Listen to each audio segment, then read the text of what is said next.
Hello! Épisode 8 du podcast Rêverie. Aujourd'hui, on va parler du lancement de la première collection de ma marque de vêtements, parce que j'ai pas mal avancé là-dessus. On parlera aussi d'un photoshoot que j'ai fait avec le coffee shop Piada, qui est un coffee shop à Confluence, à Lyon. Je parlerai aussi, pour la friperie, des achats que j'ai fait en brocante, de l'objectif mensuel que j'ai mis en place, du nouveau matos que j'ai acheté, des premiers événements que j'ai bookés sur Lyon et enfin du nouveau logo. C'est parti, je vais commencer à parler de la photo parce que c'est le truc où j'ai le moins de choses à raconter et j'ai envie de commencer par ça, tout simplement. Photographie du coup, ces 2 dernières semaines, j'ai fait principalement de l'édit des photoshoots passés. J'avais, pas eu le temps de finir le photoshoot avec, la marque de vêtements lyonnaise qui fait des sacs. Et du coup, je me suis occupé de ça, je leur ai envoyé, ils sont trop contents du résultat, donc ça me va très bien et normalement, ça devrait sortir d'ici la semaine prochaine ou 2 semaines. Faut que je revoie avec les coporteurs de projet pour, voir quand est-ce qu'ils veulent publier ça. Mais les photos sont prêtes, je suis assez content des résultats et en plus, en termes de couleurs, moi, ça m'arrangeait bien parce que ça correspondait bien à ce que je voulais poster dans mon feed actuellement. J'ai eu un petit switch récemment sur ce que je voulais faire. Je me suis rendu compte que mon style de photo, c'était plutôt, des délires un peu trippy avec des couleurs, assez vives ou alors du noir et blanc ou vraiment genre l'opposé, on va dire et du coup, j'essaie de me centrer là-dessus sur mes shoots, tout en bien sûr essayant d'être en accord avec, bah, les besoins des différentes personnes avec qui je shoot, que ce soit des coffee shops, des marques de vêtements et cetera. Mais j'aimerais bien au fil des prochains shoots vraiment avoir ma patte pour qu'à chaque fois que tu vois une de mes photos sur Instagram, tu te dises: «OK, ça c'est Garçon Rêveur». Boum! Ça me permet de faire mon switch sur le dernier photoshoot que j'ai fait à Confluence, à Lyon, pour les Lyonnais qui connaissent un petit peu. Il y a un coffee shop qui s'appelle Piada et ils font de la bouffe et aussi, bah, du café, le matin, café, les petits déj et cetera et en gros, sur, internet, j'avais vu qu'ils organisaient un événement où ils faisaient un DJ set, mais genre à 9 heures du matin et tu viens sur place, tu as le café gratuit, les viennoiseries gratuites et genre, il y a deux trois DJ qui mixent de 9 heures à midi. Ça, eux, ça leur permet de faire de la promo pour leur coffee shop et ça ramène plein de monde et tu découvres l'endroit et cetera et je me suis dit: «Putain, trop cool». Moi, je connaissais pas du tout le café, mais je me suis dit: «Ça a l'air trop sympa», donc je leur ai envoyé un message en mode: «Hey, je fais de la photo, est-ce que ça vous chauffe que je vienne shooter l'événement?» Ils ont dit: «Bah, pas de souci, tu es bienvenu», machin et cetera. Du coup, ce matin, je me suis levé à 8:30 en me disant: «Bah, là, j'ai plein de trucs à faire différents aujourd'hui en lien avec mes projets, je vais essayer de vlogger».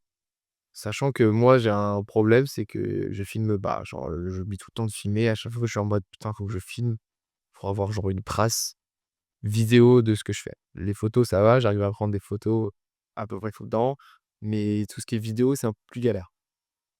Bref, je vais à l'événement et tout, à 9 heures il y avait personne. Donc franchement, j'ai pris mon petit café dehors, je répondais à des messages tranquillou, le temps que le monde arrive et tout. J'ai parlé à deux trois personnes qui étaient sur place et tout ça et puis, j'ai commencé par prendre des photos du café en général, genre sans me focaliser sur l'ambiance et aux alentours de 10 heures, 10 heures et demie, il a commencé à avoir pas mal de monde et du coup, c'était plus intéressant. Tu pouvais choper des photos un peu plus cool avec les gens qui dansaient et cetera.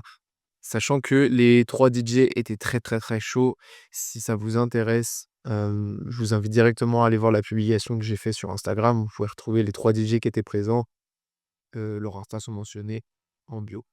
Parce que là, je les ai pas de tête, donc voilà. Et ouais, franchement, le shoot se passe super bien et tout ça. Je fais un peu mon truc dans mon coin, personne me fait chier, tout le monde est centré sur le DJ et tout, donc trop cool. Que demande le peuple?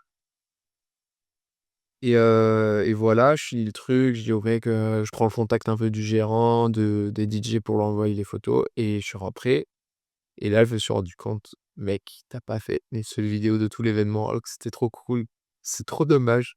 Mais bon, c'est pas grave. Au moins, j'aurai les photos donc dans le vlog qui paraîtra dans les prochaines semaines, il y aura sûrement pas de vidéo de ça, mais il y aura les photos. Voilà et puis, vous pouvez toujours aller sur mon Instagram, il y a toutes les photos de l'événement et je pense que j'en referai sûrement un parce que le responsable a l'air d'avoir kiffé les photos donc c'est cool. Voilà. Ensuite, qu'est-ce que je peux dire de plus sur la photo? Ouais, si, le week-end prochain, je vais à Paris parce que j'ai prévu de rejoindre des associations de jeunes créateurs, en gros, pour, parce que ressemble on est plus fort, tu vois? Et que l'objectif, c'est un peu de se faire connaître et il y a un mec sur Paris qui fait des magazines et tout ça et il cherche des gens qui ont des projets similaires pour, se mettre ensemble et faire des trucs ensemble. Donc, on s'est DM, on n'a pas pu s'échanger que ça, mais du coup, vu que le week-end prochain, j'avais moitié déjà prévu d'aller à Paris, je me dis: «Je vais aller à Paris dimanche, comme ça je vais prendre un café avec ce mec-là». On s'organise un truc et cetera et on plie le truc, quoi. Voilà et aussi ce sera l'occasion pour moi de voir un autre pote qui s'appelle enfin Epsilot, enfin son nom de DJ c'est Epsilon et avec ce gars-là, j'ai moitié envie de lui parler, pourquoi pas, d'être modèle pour ma marque de vêtements. Parce que, l'objectif de ma marque de vêtements, c'est de mettre en avant des jeunes créateurs dans le monde de la musique ou de l'art et il a une vibe qui correspond bien. C'est un mec qui se donne dans ce qu'il fait, j'aime bien ce qu'il fait aussi et du coup, je me disais que ça collait parfaitement au profil par rapport à ce que je voulais mettre en avant et cetera. Donc j'en ai pas parlé encore et puis je pense que je vais faire ça ce week-end. Donc là, c'est un peu, la suite quoi, pour, les projets photos. Mais voilà, c'est à peu près tout en vrai. Niveau photo, j'ai juste un peu réfléchi à ce que je voulais faire. Mais j'ai pas eu énormément de projets à part, bah, du coup, aujourd'hui. Donc voilà, c'est pour ça que je vous fais un récap, rapide. Ensuite, la marque de vêtements. On a reçu la deuxième chemise parce que la première était arrivée chez moi, il y a 2 semaines, je crois et la deuxième n'était pas arrivée, elle était bloquée toujours en Chine, genre, était pas passée dans les bateaux et cetera. Ce qui fait que, bah, on n'avait pas la deuxième on était un peu en mode: «Bah, ça fait chier parce qu'il nous la faut rapidement». Parce qu'on doit ensuite faire nos retours sur, les samples et tout de suite commander les bulk. Les bulk, c'est genre, en gros, ta commande de produit pour pouvoir lancer ça, très rapidement, sachant qu'on a prévu de lancer le drop des 2 produits la première semaine de juillet et qu'il faut compter à peu près 3 semaines pour la production, l'envoi et cetera. Donc c'est assez short et du coup, on était en mode: «Bah, ouais, enfin, faut que la cette deuxième chemise, elle arrive pour qu'on soit sûr que c'est bon, qu'on valide avec l'usine et qu'on lance la production». Donc on était trop contents quand ça s'est enfin débloqué. Il a reçu, Sender dans la semaine, parce que du coup, elle arrive en Norvège. Je pense que c'est peut-être aussi pour ça qu'elle a bloqué parce que, du coup, vu que c'était un pays différent, c'était bah, ça doit être sûrement une manière de fonctionner différemment aussi, en fonction, bah, des relations entre pays et cetera. Et voilà, il m'a dit que la chemise rendait super bien et qu'il y avait pas de gros changements comparé, à celle qu'on avait. Parce qu'on s'est dit si jamais en gros, il y avait 2 samples, 2 couleurs. C'est le même produit, mais 2 couleurs et on voulait juste vérifier que les défauts qu'il y avait sur, le sample que j'avais reçu et qu'on avait déjà noté étaient les mêmes sur la deuxième et qu'il y avait pas des trucs en plus et cetera et ouais, ça correspondait à peu près donc parfait. Donc ce qu'on a fait, c'est qu'on a direct préparé ça et lancé, on a tout prêt pour lancer la production du second produit et là, le seul truc sur lequel il faut qu'on se renseigne, c'est le fonctionnement des taxes, d'importation et les taxes à payer quand tu fais de la vente de vêtements. Le truc, c'est qu'on sait pas du tout comment ça marche. Moi, j'ai pas eu de cours là-dessus. Enfin si, j'en ai eu, mais c'était des cours sur les taxes en général et après en fait, en fonction de ce que tu vends et de ton activité, ça change donc faut que je revoie tout ça. et du coup, c'est moi qui est en charge de faire ça et je suis censé faire ça aujourd'hui. J'ai pas du tout commencé, mais du coup, je vais essayer de me renseigner à fond, essayer de trouver des articles pour voir comment ça fonctionne et en fait, ça change tout parce que sur des petites productions, là, on lance une production de 100 vêtements et ben, ce qui va surtout influencer ton prix, ça va être ce genre de critères-là. Donc, la livraison, parce que tu fais venir d'un autre pays et tout ce qui est taxes. Et du coup, ça change tout ton business model, le prix de ces détails-là, en fait. Donc c'est hyper important de savoir combien est-ce que tu vas payer exactement, parce que ça peut faire passer ton produit d'un truc qui peut être super rentable à: «Bah non, en fait», parce que tu payes plein de taxes d'importation et du coup, bah, tu vas pas gagner grand-chose. Donc voilà, on va se renseigner là-dessus, c'est cool, je vais encore apprendre des choses et voilà, on avance, hein. Ouais, en plus de ça, sur ces 2 dernières semaines, j'ai vachement bossé sur la com. J'avais un peu revu les valeurs de la marque et ce que je voulais mettre en avant. C'était beaucoup plus clair et du coup, ça m'a permis de bosser un peu sur: «OK, maintenant, comment est-ce qu'on communique sur notre marque de vêtements en juin et en juillet?» Sachant qu'on avait déjà 3 communications de prévues depuis longtemps, qui sont juste présenter la marque, se présenter nous, donc moi et Sender. Et ouais et puis un peu créer de la hype autour du projet de la marque de vêtements qui est donc, de mettre en avant, des jeunes créateurs et de pousser l'art, en fait, en général. Moi, j'ai décidé là, ces 2 dernières semaines de bosser là comme un peu plus et de réfléchir: «OK, en plus de ça, qu'est-ce qu'on rajoute? C'est quoi la direction artistique de ce projet-là? Nos couleurs?»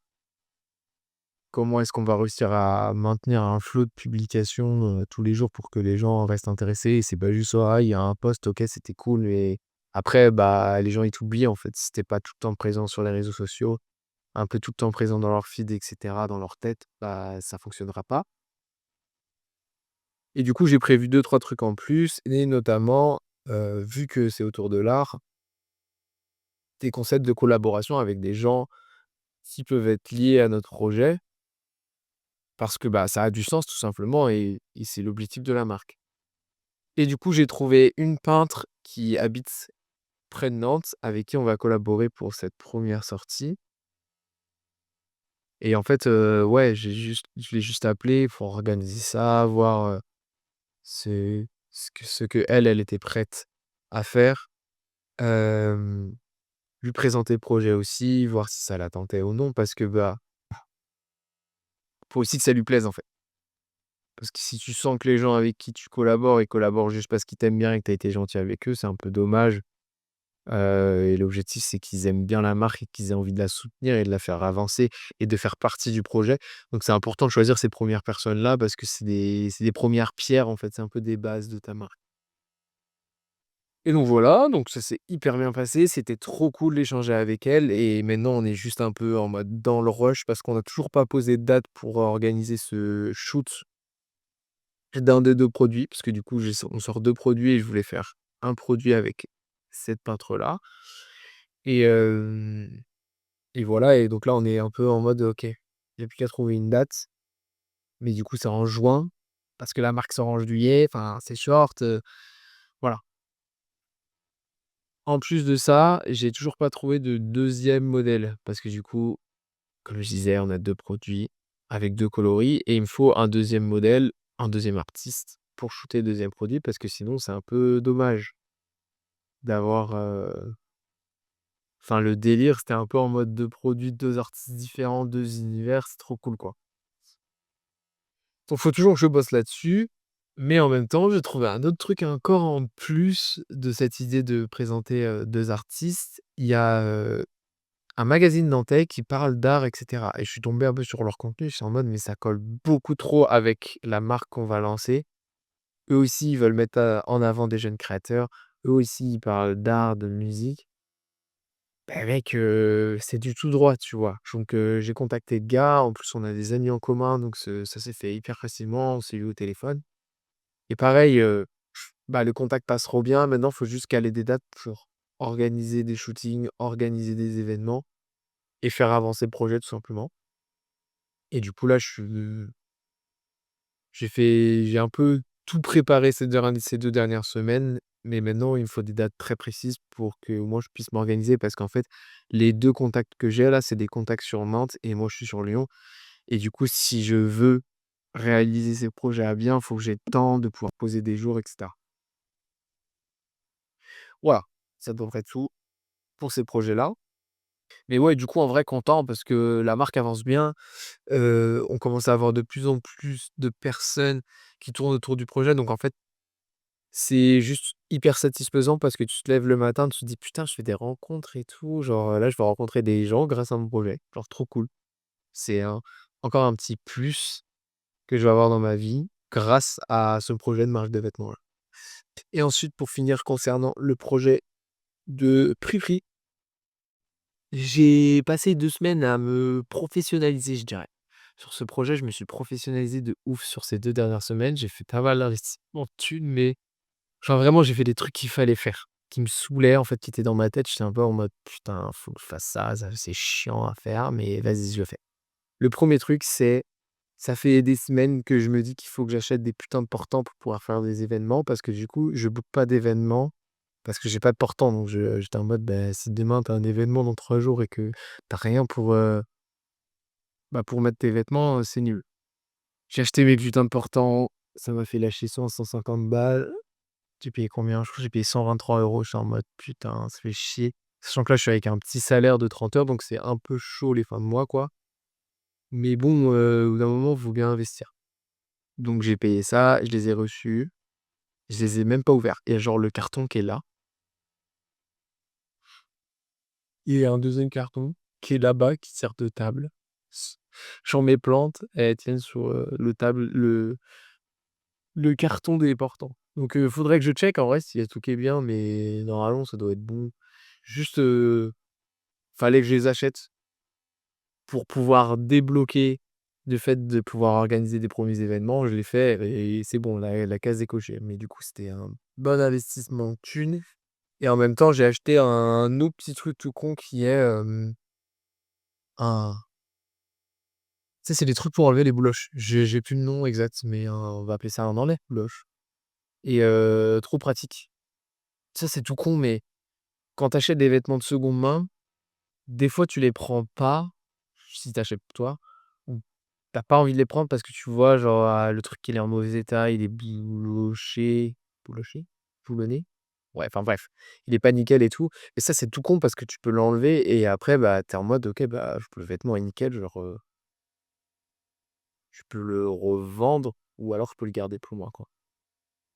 Et du coup, j'ai acheté ça, un petit 40 balles, enfin bref. Du coup, ça m'a fait, ouais, une semaine à 200-250 € pour, la friperie. C'est pas non plus énorme, mais en même temps, quand tu as pas de salaire conséquent derrière, bah, ça compte sur ta fin de mois, quoi. Tu manges les pâtes, on va dire. Mais ouais, j'ai fait ça déjà, j'étais bien content. Du coup, bah, aussi, je me suis permis de pré-booker 2 événements. Il y en a un qui est en juillet, c'est un gros event à la Croix-Rousse. Donc Croix-Rousse, c'est genre, un peu le coin bobo de Lyon, pour ceux qui connaissent pas Lyon et c'est un event genre énorme de friperies, de trucs de seconde main, de créateurs et cetera. Ça va être trop bien. J'ai payé que dalle. Oh, j'ai payé 30 balles ou 40 balles, c'est pas énorme pour un stand d'une journée et je suis trop pressé parce que ça va être incroyable et en plus en juillet, il y a moyen que la friperie elle glow up, que j'ai plus de stock et cetera. Et là, j'en ai booké un autre qui est à Villeurbanne et du coup, c'est pas même ambiance, c'est plus un peu en mode, là, tu vends des trucs moins chers, je pense. Enfin, en tout cas, c'est comme ça que je le vois. Ça se fait, je me trompe.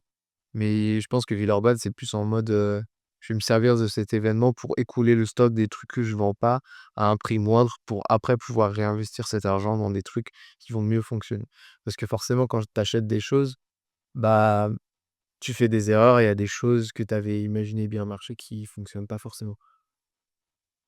Et du coup, bah, je suis content parce que ça fait très longtemps que j'ai envie de faire des événements et j'ai booké ces 2 événements-là et pareil, dans ma tête, j'étais en mode: «Bah, c'est bien beau de faire des événements, mais mec, c'est trop dommage si t'as pas un logo type de selon».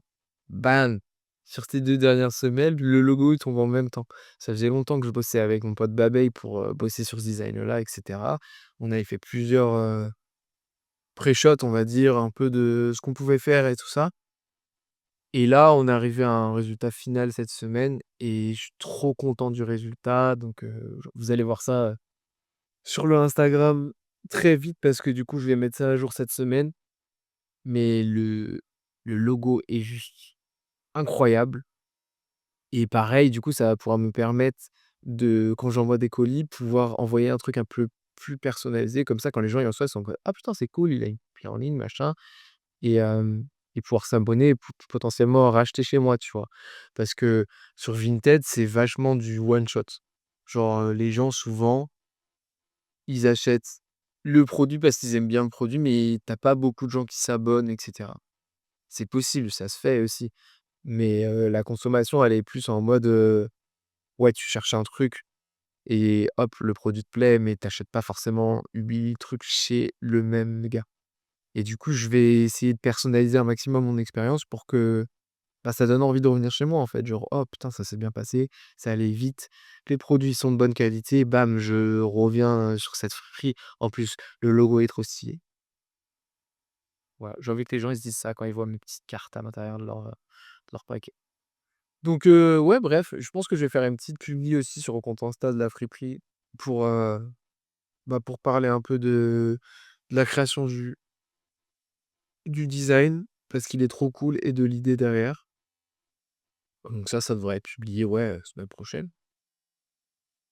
Et ouais, donc en vrai, plein de nouveautés qui professionnalisent un peu la friperie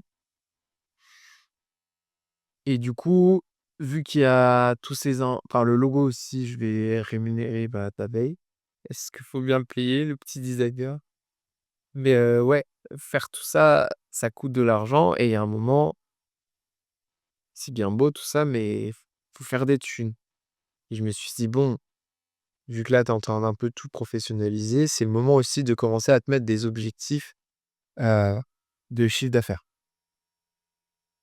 Sachant que, truc tout con, je pense que c'est pas quelque chose que j'aurais mis en place aussi vite si je bossais pas dans mon shop de snow à Lyon. Parce que, du coup, j'ai un CDI, enfin, mon taf de tous les jours, c'est d'être vendeur dans un shop de snow et cetera. Et tu te rends compte de l'importance des ventes au jour le jour et des objectifs de vente au jour le jour. Et du coup, je me suis dit: «Mais mec, tu peux pas continuer d'avancer comme ça dans l'ombre sans avoir au moins un objectif mensuel de vente». Donc je me suis mis mon premier objectif mensuel assez haut, parce que sinon c'est pas rigolo, à 400 balles.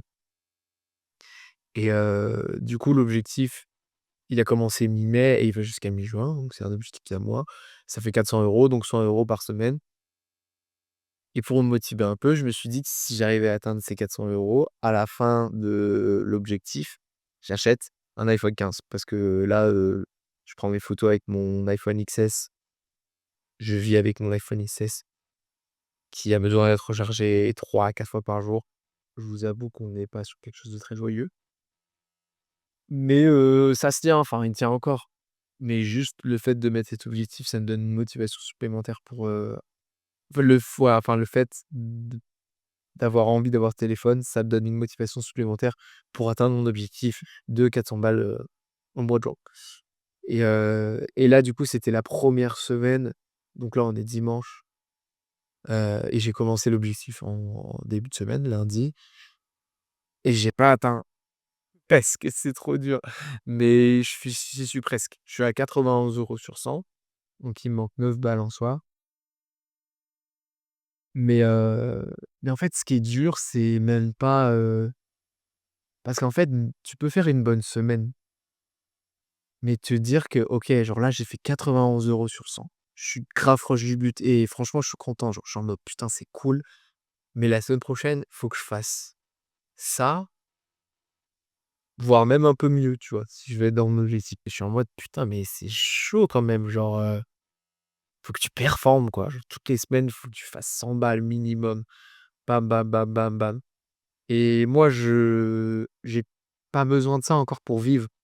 Genre, c'est secondaire même si bon là, je suis en déficit sur ce mois-ci parce que je balance trop de thunes. Mais enfin voilà, je suis pas non plus dans la merde.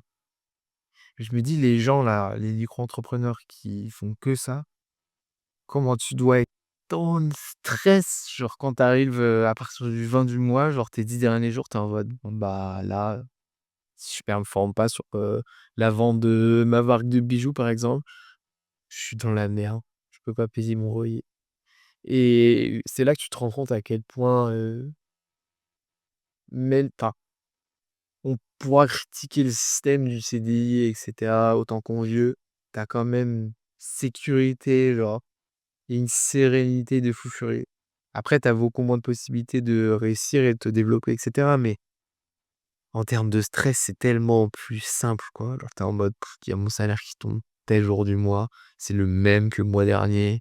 Bon, à part si tu as des arrêts maladie, mais enfin bref, c'est safe, quoi. Voilà, petit aparté, là-dessus.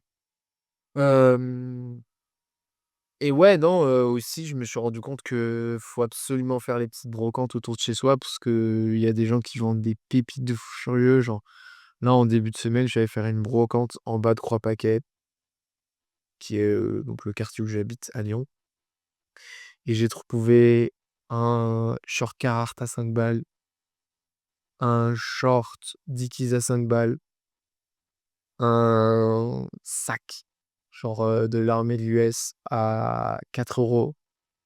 Enfin, des pépites de fou furieux. Et du coup, j'ai essayé d'en faire beaucoup plus parce que c'est trop bien. Voilà, c'était tout pour, l'épisode 8 de Rêverie. J'espère que ça vous aura fait kiffer. Heu, les projets commencent à bien prendre, ça va très vite. J'ai l'impression par contre de pas voir ma vie passer, genre, je cligne des yeux, je me réveille et puis, la journée suivante est entamée. Donc, c'est un peu sans fin. Je pense que je vais être très content quand je vais avoir des vacances. Ce qui n'est pas prévu pour l'instant parce que je peux pas du tout poser de vacances. Mais c'est cool, c'est sympa, je fais des choses. Je prendrai le temps de réfléchir sur ma vie quand j'arriverai à un homme cycle. Là, je suis dans un cycle où juste, c'est du tout droit et il faut avancer et essayer de faire un maximum. Et voilà quoi. J'espère que ce petit épisode vous aura plu. Je vous fais des oublis. Peace.